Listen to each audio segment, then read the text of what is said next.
بسم اللہ الرحمن الرحیم۔ دوستو، آج آپ کو صدام حسین کی موت سے جڑی کہانی بتائیں گے۔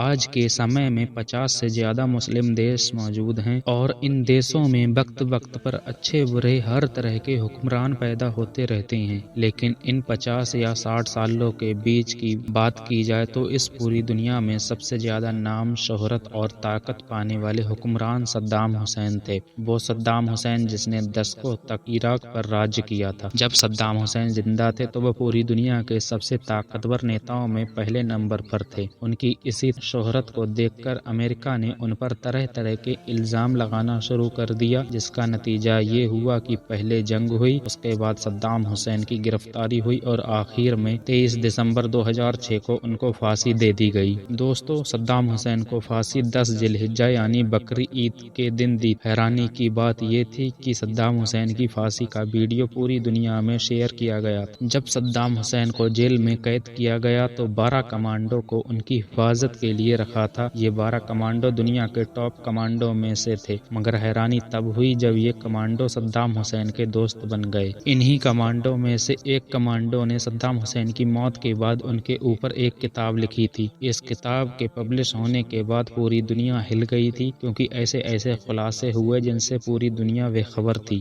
اس کمانڈو نے اس کتاب میں لکھا ہے کہ جب ہم صدام حسین کو ان لوگوں کے سپرد کر رہے تھے جن لوگوں نے صدام حسین کو پھانسی دینی تھی، اس وقت ہمارے 12 کمانڈو رو رہے تھے۔ وہ کمانڈو بتاتے ہیں کہ صدام حسین کے ساتھ ہمارا رشتہ بن گیا تھا، ہم انہیں دادا جی بولتے تھے۔ صدام حسین کا رویہ حد سے زیادہ نرم تھا، ان کے سوبھاؤ سے کبھی ایسا نہیں لگا یہ اس وقت کا سب سے بڑا نیتا ہو۔ کمانڈو نے ایک خلاصہ اور کیا کہ صدام حسین کو میٹھا بہت پسند تھا۔ صدام حسین کو جب پھانسی پر لے جایا جا رہا تھا تو انہوں نے ایک کوٹ کی مانگ کی تھی۔ انہوں نے کہا مجھے پہننے کے لیے ایک کوٹ دیا جائے، تو لوگوں نے ان سے سوال کیا آپ کوٹ کیوں مانگ رہے ہو؟ تو صدام حسین نے کہا تھا آج سردی ہے، جب مجھے پھانسی کے تختے پر لے جایا جائے اور سردی کی وجہ سے میرا جسم تھرتھراتا دیکھ لوگ یہ نہ سمجھیں کہ صدام حسین موت کے ڈر سے کانپ رہا ہے۔ صدام حسین نے پھانسی کے دن صبح اٹھ کر اپنا پسندیدہ ناشتہ کیا، پھر وضو کر کے فجر کی نماز ادا کی۔ اس کے بعد اپنے بستر پر بیٹھ کر قرآن مجید کی تلاوت کرنے لگا۔ کمانڈو آگے بتاتے ہیں کہ قرآن کی تلاوت کرتے ہوئے صدام حسین بہت مسکرا رہے تھے، جس سے امریکی سرکار کنفیوز تھی، کیونکہ ان کو حیرانی تھی ایک انسان اپنی موت سے چند گھنٹے پہلے اتنا خوش اور اتنے سکون میں کیسے رہ سکتا ہے۔